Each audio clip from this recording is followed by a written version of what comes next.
नमस्कार विद्यार्थी मित्रांनो, आज आपण इयत्ता 8वी विषय गणित पायाभूत चाचणीची प्रश्नपत्रिका सोडवत आहोत। या प्रश्नपत्रिकेमध्ये पहिला प्रश्न आणि दुसरा प्रश्न हा 10 गुणांचा तोंडी प्रश्न असतो। एकूण 60 गुणांची प्रश्नपत्रिका असते आणि 10 गुण तोंडी परीक्षेसाठी असतात आणि 50 गुण हे लेखी चाचणीसाठी असतात। लेखी चाचणीला सुरुवात प्रश्न क्रमांक 3 पासून होते। सोडवूया बघूया आपण आता। प्रश्न तिसरा, खाली दिलेली उदाहरणे सोडवा। 7,04,03,212 ही संख्या अंकात लिहा। तुम्ही इथे एकक दशक शतक असं लिहून घेतलं आणि प्रत्येक 7 कोटी 7 नंतर 7,04,00,000 लाखामध्ये 4 3,212 आणि जिथं काहीच नाही तिथे शून्य ठेवलं की तुमची संख्या कधीच चुकणार नाही। आता एकक दशक शतक हजार दशहजार लक्ष दशलक्ष कोटी याप्रमाणे मोजून घ्या, म्हणजे 2,54,09,0396। आता इथं विस्तारित रूपात संख्या लिहायची आहे। पहिली संख्या लिहा, पुढं किती संख्या आहेत ते मोजा। 1 2 3 4 5 6 6 शून्य द्या। नंतर 7 पुढं 5 शून्य, नंतर शून्य, हे शून्य वाढवायची काही इथं गरज नाही। 6 1 2 3 0 50 आणि 8।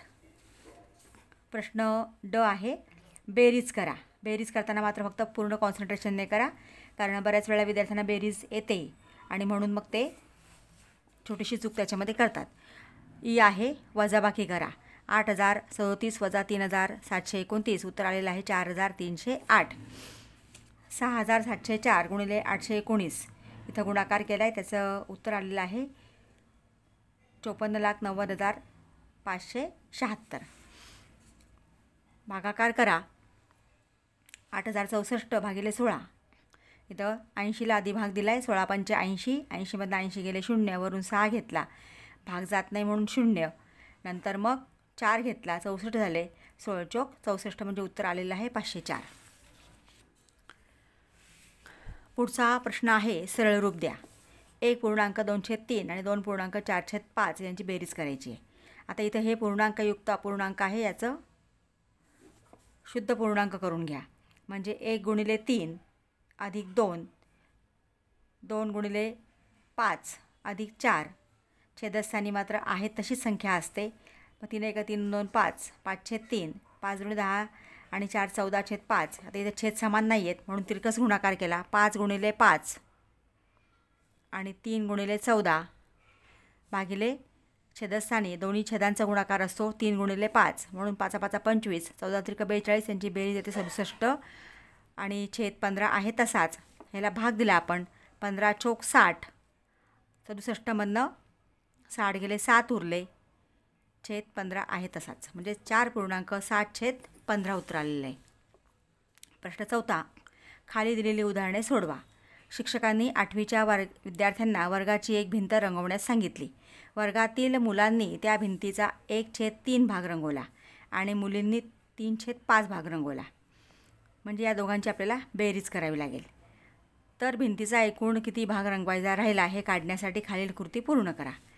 आता विद्यार्थ्यांनी भिंतीचा रंगवलेला एकूण भाग, आता मुलांनी रंगवलेला भाग 1/3 अधिक मुलींनी रंगवलेला भाग 3/5, छेद समान नाही आहेत म्हणून तिरकस गुणाकार केला। 1 गुणिले 5 अधिक 3 गुणिले 3 छेदस्थानी दोन्ही छेदांचा गुणाकार 3 गुणिले 5, मग 5 1 5 आणि 3 त्रिक 9, 5 अधिक 9 9 आणि 5 14/15। भिंतीचा रंगवायचा राहिलेला भाग आपण 1 घेतलेला आहे, 1 वजा भिंतीचा रंगवलेला एकूण भाग रंगवला आहे 14/15, 1 वजा 14/15 इथं छेद आपण 1 घेतला, तिरकस गुणाकार केला, 15 1 15, 14 1 14, 15 वजा 14 छेद 15 आहे तसाच, वजाबाकी आली 1 म्हणजे 1/15 एवढा भाग रंगवायचा राहिलेला आहे। पुढचं ब गणित आहे।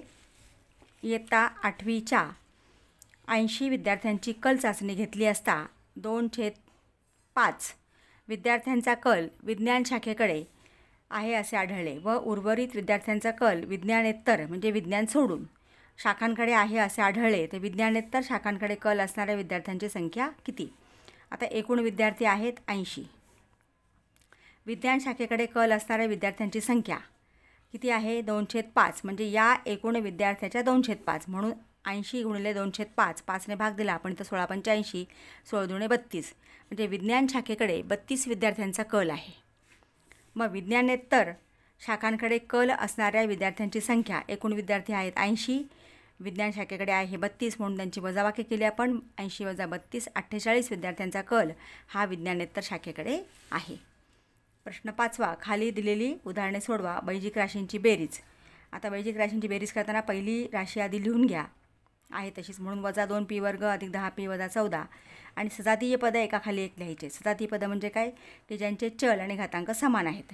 इथं p² आहे म्हणून p² - 9p² अधिक 4p. इथं हे पद नाही म्हणून 0 द्या, नाही दिला तरी चालेल. आता इथे हे समान चिन्ह आहेत, समान चिन्ह असेल तर बेरीज करा आणि चिन्ह आहे तेच द्या. 9 × 2 11 इथं -11p². हे दोन्ही समान चिन्ह आहेत. 10 आणि 4 14 म्हणून धनचिन्ह 14p - 14 0 14मधनं 0 वजा केले उत्तर आलं 14 म्हणजे -11p² अधिक 14p - 14 हे उत्तर आलेलं आहे. पहिल्या राशीमधून दुसरी राशी वजा करा. 6m अधिक 15n अधिक 0 ही पहिली राशी.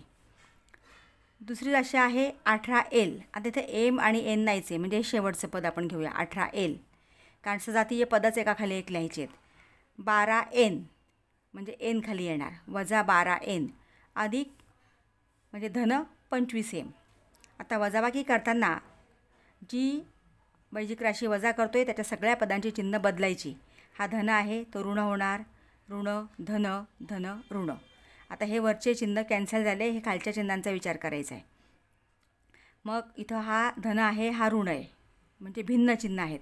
भिन्न चिन्ह असेल तर वजाबाकी करा. 25 मधनं 6 गेले 19 आणि मोठ्या संख्येचं चिन्ह म्हणजे -19m.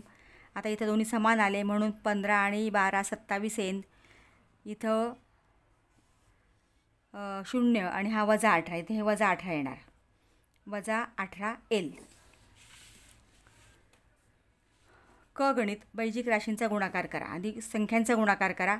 16 × 8 नंतर a × b किंवा ab × ab. मग 16 8 128. a चा 2 वेळा गुणाकार आहे म्हणून a², b चा 2 वेळा म्हणून b², a² b². हर्षाचे आजचे वय शैलेशच्या वयाच्या तिपटीपेक्षा 4 वर्षांनी जास्त आहे. दोघांच्या वयांची बेरीज 36 वर्ष असल्यास हर्षाचे आजचे वय किती? आता इथं हर्षाचे आजचे वय शैलेशच्या वयाच्या म्हणजे शैलेशचं वय आपल्याला मानावं लागेल. शैलेशचे आजचे वय x वर्ष मानू. हर्षाचे आजचे वय तिपटीपेक्षा 4ने जास्त म्हणजे तिप्पट म्हणजे 3x अधिक 4 वर्ष. दोघांच्या वयांची बेरीज आहे 36 वर्ष म्हणून x अधिक 3x अधिक 4 बरोबर 36 हे समीकरण आपण मांडलं इथं. नंतर कंस काढा. x अधिक 3x अधिक 4 3 आणि x 4x. आता हा 36 आहे तसाच आणि हा अधिक 4 इकडे येताना -4 झालेला आहे. 4x बरोबर 36 - 4 वजाबाकी आली 32. 4ने 32ला भागलं 8. x बरोबर 8. आपल्याला विचारलेलं आहे हर्षाचे वय. हर्षाचे आजचे वय आपण किती घेतलं इथं 3x अधिक 4 म्हणून 3 × 8 अधिक 4 8 त्रिके 24 आणि 4 28 वर्ष. प्रश्न 6वा, खाली दिलेली उदाहरणे सोडवा. 61° माप असलेल्या कोनाच्या कोटिकोणांचे माप असलेल्या पर्यायाचा क्रमांक चौकटीत लिहा. आता इथे 61 माप दिलेलं आहे. कोटिकोणाचं माप काढायचं असेल तर 90 मधनं दिलेल्या कोणाचं माप वजा करा. 90 - 61 वजाबाकी आली 29 पर्याय क्रमांक 3. आकृतीमध्ये NPB म्हणजे हा कोन च्या विरुद्ध कोनाचे माप असलेला पर्याय क्रमांक चौकटीत लिहा. याचा विरुद्ध कोन कुठला आहे APM. याचं सुद्धा माप किती असणार आहे 80°, कारण विरुद्ध कोनांची मापे समान असतात म्हणजे पर्याय क्रमांक 3 आहे. APMच्या रेषीय जोडीतील कोणाचे नाव लिहा. APMच्या रेषीय जोडीतील कोणाचे नाव आहे APN किंवा MPB हे 2 नाव येतील. ह्या कोनाचे, किंवा तुम्ही 1 लिहिलं तरी चालेल. कोन मापकाच्या साह्याने कोन PQRचा पूरक कोन ABC काढा. आता हा कोन दिला आहे 20 अंश. त्याचा पूरक कोन म्हणजे काय? ज्या दोन कोनांच्या मापांची बेरीज 180 अंश असते त्यांना पूरक कोन म्हणतात. मग पूरक कोन बरोबर 180 मधनं दिलेला कोन वजा केला 160 अंशाचा हा कोन इथं आपण काढून दाखवलेला आहे. दिलेल्या कोणाचा संलग्न कोन काढा व नावे द्या. हा दिलेला कोन, याचा संलग्न कोन आपण इकडे काढला, OC किरण काढला, म्हणजे COA आणि AOB हे संलग्न कोन आहेत. त्यांची OP ही सामायिक बाजू आहे आणि दोघांचे अंतर्भाग विभिन्न आहेत किंवा वेगवेगळे आहेत. प्रश्न 7वा, त्यातलं अगणित 47 मीटर लांबी 39 मीटर रुंदी असलेल्या आयताकृती शेताच्या रुंदीच्या एका बाजूने 5 मीटर रुंदीचा रस्ता शेतातून गेल्यास रस्ता सोडून उरलेल्या शेताचे क्षेत्रफळ किती? आता इथे हे शेत आहे, त्याच्या एका बाजूला रस्ता आहे. शेताची लांबी आहे 47 मीटर, रुंदी आहे 39 मीटर आणि शेताची तो रस्ता जो गेलेला आहे त्याची रुंदी आहे 5 मीटर. म्हणजे आता रुंदीच्या बाजूने या ठिकाणी रस्ता गेलेल्या असल्यामुळं उर्वरित शेताची लांबी जी आहे ती 47 मधनं 5 आपल्याला वजा करावे लागतील. 47 वजा 5 बरोबर 42 मीटर. रुंदी आहे 39 मीटर. म्हणजे हा जो मधला भाग आहे हा उरलेल्या शेताचे क्षेत्रफळ बरोबर लांबी गुणिले रुंदी बरोबर 42 गुणिले 39 1638 चौरस मीटर. 100 मीटर बाजू असलेल्या चौरसाकृती जागेत चारही बाजूंनी 8 मीटर लांबीची जागा सुशोभीकरणासाठी सोडल्यास बांधकामासाठी किती क्षेत्रफळ जागा शिल्लक राहील? हा चौरस आहे, 100 मीटर याची बाजू आहे, चारही बाजू समान असतात, 100 मीटर दिलेला आहे आणि आतल्या बाजूने 8 मीटर सुशोभीकरणासाठी जागा सोडलेली आहे. म्हणजे या बाजूने 8 मीटर, ह्या बाजूने 8 मीटर, ह्या बाजूने 8 मीटर. आता हा जो उर्वरित भाग आहे मधला, याचं क्षेत्रफळ काढायचं आहे. मग 100 मीटर बाजू असलेल्या चौरसाच्या चारही बाजूने 8 मीटर जागा सोडल्यास आतील चौरसाची बाजू, आता ही आतील चौरसाची बाजू जी आहे ती इकडनं 8 आणि इकडनं 8, ही दोन्ही 8 कमी होणार आहे. म्हणजे एकूण आहे 100. 8 आणि 8 16, म्हणजे 100 वजा 16 84 मीटर ही बाजू आहे. या मधल्या चौरसाची बाजू ही 84 मीटर आहे. मग आतील जागेचे क्षेत्रफळ बरोबर बाजू गुणिले बाजू, कारण चौरसाचं कृती जागा आहे. 84 गुणिले 84 7056 चौरस मीटर. प्रश्न 8वा, खाली दिलेली उदाहरणे सोडवा. इथं एका गृहिणीने दरमहा केलेली बचत पुढे दिली आहे, ते सरासरी बचत किती? आता सरासरीचं कुठलंही उदाहरण असेल तर हे सूत्र वापरा. सरासरी बरोबर सर्व प्राप्तांकांची बेरीज म्हणजे सर्व संख्यांची बेरीज भागिले एकूण संख्या. आता इथं ही जी बचत केलेली आहे तिची आपण 870 अधिक 900 अधिक 520 अधिक 450 अधिक 770 अधिक 750 ही बेरीज येते 4260 आणि एकूण 1 2 3 4 5 6 भागिले 6 भाग दिला. सरासरी बचत आली 710 रुपये. अकोला जिल्ह्यातील 7 तालुक्यांमध्ये झालेल्या मतदानाची टक्केवारी पुढील नकाशात दिली आहे. त्यावरून जिल्ह्याचे सरासरी मतदान काढा. आता याचं पुन्हा तेच सूत्र आहे. सरासरी सर्व प्राप्तांकांची बेरीज छेद प्राप्तांकांची संख्या, जिल्ह्याचं सरासरी मतदान आपल्याला काढायचं आहे. सॉरी, तर ह्या ज्या संख्या आहेत ह्या सगळ्या संख्यांची बेरीज करायची आणि एकूण किती संख्या आहेत? 1 2 3 4 5 6 7 भागिले 7 ही सगळी बेरीज येते. दशांश अपूर्णांकांची बेरीज आहे 436.1 भागिले 7 62.3, म्हणजे जिल्ह्याचं सरासरी मतदान आहे 62.3.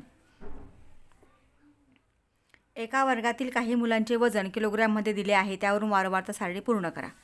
आता इथं सगळ्यात कमी संख्या शोधायची आहे 27, सगळ्यात जास्त आहे 32.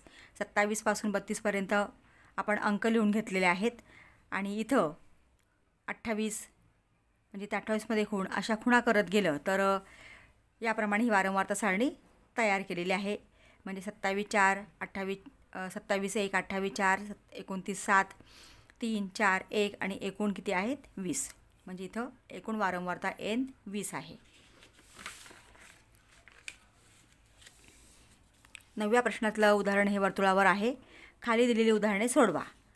आकृती दिली आहे आणि निरीक्षण करून उत्तरं लिहायची आहेत. एस केंद्र असलेल्या वर्तुळात कोण हा कंस RBCशी निगडीत केंद्रीय कोण आहे. आता RBC बघा, हा RBC इथं आहे, याच्याशी निगडीत कोण हा आहे, म्हणजे RSC किंवा CSR कसं लिहिलं तरी चालेल. अर्धवर्तुळ कंसाचे नाव. आता अर्धवर्तुळ इथं बघा RCQ आहे किंवा RPQ आहे किंवा तुम्ही QAR पण लिहू शकता. हा जो व्यास आहे, या व्यासाच्या दोन्ही बाजूचे जे आहेत ते अर्धवर्तुळ आहेत. जीवा PQमुळे तयार होणाऱ्या विशाल कंसाचे नाव.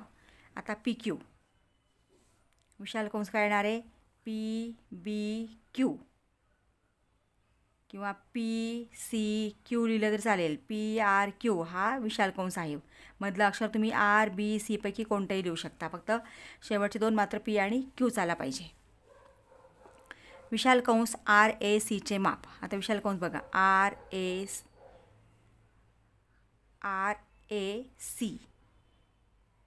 इथं ह्या कंसाचं माप RBCचं माप किती आहे, 95 अंश आहे. मग विशाल कंस RACचे माप बरोबर 360 वजा RBCचे माप ते आहे 95.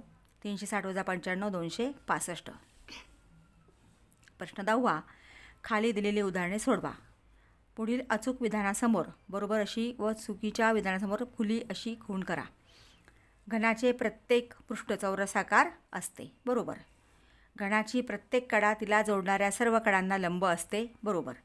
इष्टिकाची तिच्या समोरासमोरील पृष्ठांचे क्षेत्रफळ समान असते. समोरासमोरील पृष्ठांचे क्षेत्रफळ हे समान असतं. बरोबर. इष्टिकाची तिच्या सर्व पृष्ठांचे क्षेत्रफळ समान असते हे चूक आहे. कारण जर तुम्ही बांधकामाची वीट घेतली, आगपेटी घेतली तर सगळ्या पृष्ठांचं क्षेत्रफळ समान येणारच नाही. आणि इष्टिकाची ती म्हणजे लांबी, रुंदी आणि उंची वेगवेगळीच असते, म्हणून हे समान नाही. शेवटचं गणित. आता ब. आतील बाजूने 4 मीटर लांब, 3.5 मीटर रुंद व 2 मीटर उंच असलेल्या हौदाच्या तळाला व 4ही भिंतींना आतून फरशी लावायची आहे. 200 प्रति चौरस मीटर प्रमाणे त्या हौदाला फरशी बसवण्यास किती खर्च येईल. आता हौदाची लांबी 4 मीटर, रुंदी 3.5, उंची 2 मीटर. आता हौद जो आहे त्याला तळाला आणि 4ही बाजूंना फरशी बसवायची, वरच्या बाजूला फरशी बसवायची नाही, कारण वरचा भाग ओपन आहे. आता इथं हौदाच्या तळाचे क्षेत्रफळ म्हणजे लांबी गुणिले रुंदी 4 गुणिले 3.5 14 चौरस मीटर आले. हौदाच्या उभ्या 4 भिंतींचे क्षेत्रफळ